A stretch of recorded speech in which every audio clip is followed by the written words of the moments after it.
You mean I'm here for more than just showing up at work or showing up in my business and doing my thing and doing what I want to do every day? I understand. Today is energy type number 7 in the Cheryl Lightshoe. I call it the Cheryl Lightshoe Leadership Energy Model. Loving this book. I can't tell you how much I've gotten out of this book and how much it's helped me personally clarify little blocks that I've had going on and showing up in my life. The exercises, the way of looking at it, the perspective, the tie-in of energy and leadership, and how it helps me grow and supersize my business. Incredibly valuable.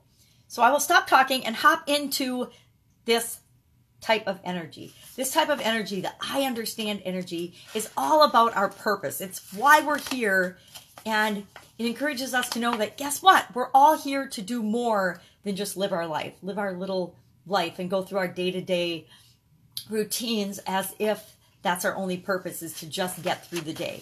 We're all here as we develop as leaders, and especially as we're growing our own businesses, to be more, to do more, to have more, and to share more with the world, and to encourage others to do the same. So leadership energy model, of course, I love that this talks about, again, she refers to Janet Hagberg's book, Real Power, Stages of Personal Power in Organizations. And again, she's talking about jobs and organizations. But guess what? If you're supersizing your business, you're creating your own organization. So as you grow and develop, you're going to want to learn different leadership phases and different energies that are associated with those leadership phases so that you can grow the organization to the point and the extent that you want it to be. And she says that stage 5 is usually the stage where leaders begin to become aware that they want to be of service to others. It's really fun to learn and grow and find out new things and learn new strategies like leadership energy. But what really gives most of us juice and what really keeps us moving forward is sharing that information or providing service to other people. Me, in my own silly little way, am providing service to other people by sharing what I'm learning in this little book. That is me providing service to other people. And that to me is a lot more fun than just me reading and applying the book. It's more fun for me to share it with other people, knowing that if it has this profound an impact on me, it can certainly have a profound impact on you. So I love that at some point in our careers and in our businesses, we realize, oh, I guess there's more to this than just selling widgets. I guess there's more to this than just making toilet paper. I guess there's more to this than what I had first imagined when I started my business or I started my operation or I took this job. And the interesting thing about I understand, or the big picture energy of both the I see and I understand energy in this segment, the bigger purpose in the world, the bigger picture, is that it's hard to define. It's hard for people to see and understand. It's more about being a leader and setting the example than it is about a specific characteristic that you would demonstrate as a leader. The previous energies all worked on how you would demonstrate and be a leader in terms of believing in yourself more and connecting with other people. But this one's tougher because it's about being. It's about emanating. It's about emitting the presence of, well, I guess your own presence of being, I guess, a human being. So the energy ingredient, of course, for I understand is at the top of our head. It's the crown of our head. It's where we're connected to higher learning, higher self, higher understanding, if you have any idea what I'm talking about in that. And that's where the energy ingredient is. It provides clarity of our thoughts and beliefs, and it allows us to expand our purpose of life beyond just ourselves. We all want to live a great life and have our basic needs met, but at some point, once all your basic needs are met, you're like, okay, well, is this all there is? Is just, going to work or going to my business every day and then doing the same thing day in and day out, or maybe doing different things day in and day out. But really, you get to the point where you ask yourself, is this all there is? And then the answer is always, no, there's way more. You're supposed to have a purpose. You're supposed to be here for a higher power. Eastern philosophy always encourages us that, when you get an idea for a higher calling, you ask yourself, what, who, me? Am I supposed to do this? And the answer is always yes. Yes, you are. If you got the idea, you are supposed to do it. You are supposed to follow through on that vision, that purpose, that mission that is delivered to you. You wouldn't think of it if it wasn't something that you were more than capable of doing and that you're supposed to be doing, because that's your way of impacting the world and making the world a better place. And I love that it says here, your life experiences lead you to understanding your purpose. Everybody's got a purpose, and you discover your purpose by experiencing your life as only you uniquely can.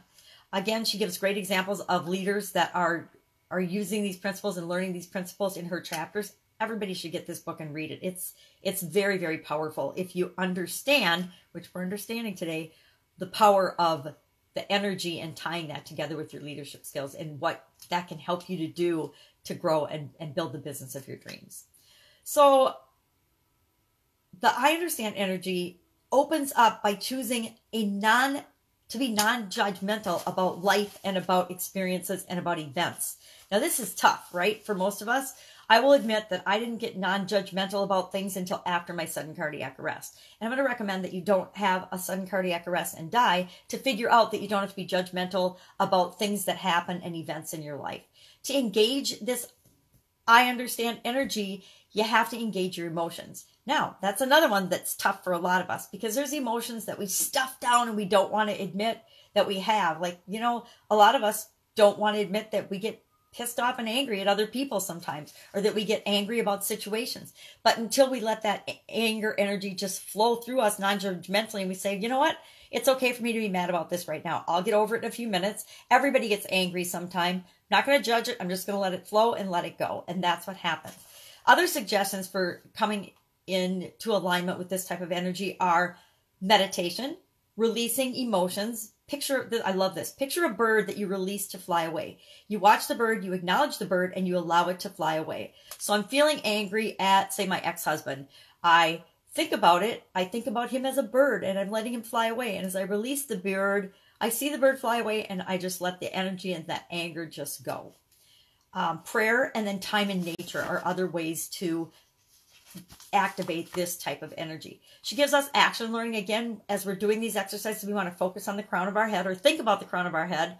And she gives us a 2-step exercise. The first one I'm trying today because this is awesome. And then the second one, the first one is about defining our purpose. And the second one is about bringing our purpose into our daily lives. Because the secret is if we do something every day, a little bit every day, that becomes a habit, and habits create our life. So step 1, defining your purpose. She gives us an exercise. Beatrice Berry, she says in her book, I'm on my way, but your foot is on my head. Says, she has just asked 2 questions to define purpose. She says, why me? And then here now. And Cheryl uses a little bit more robust strategy and activity for finding this. And I like this, so I'm going to try this today. She says, grab a notebook.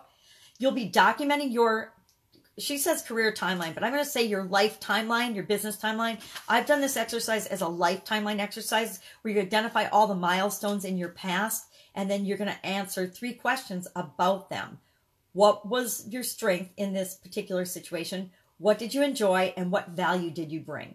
Then you're going to review all the answers to all these milestones and ask yourself, well, what do I notice? Are there any patterns to the answers? Because that will lead to your purpose. Then you're going to write a statement answering the following questions.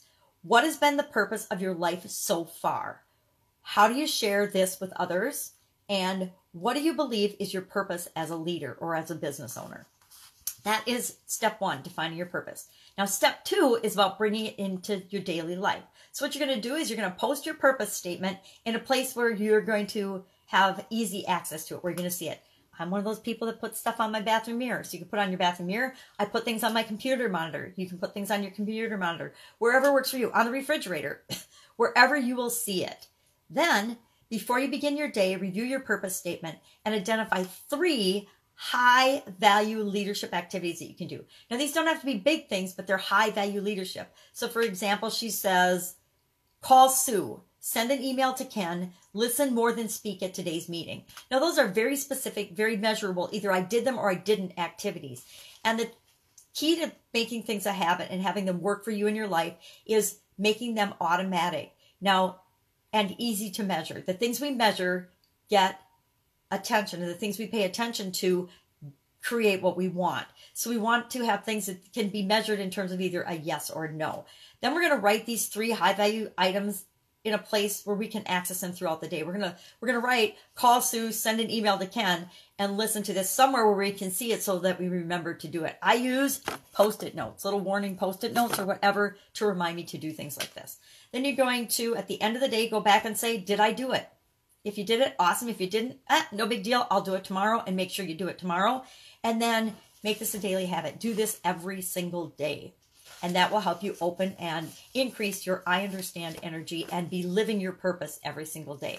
That's it. Tomorrow we are going to bring it all together, the whole model. We're going to put it all together and talk about how you can use it to supersize your business.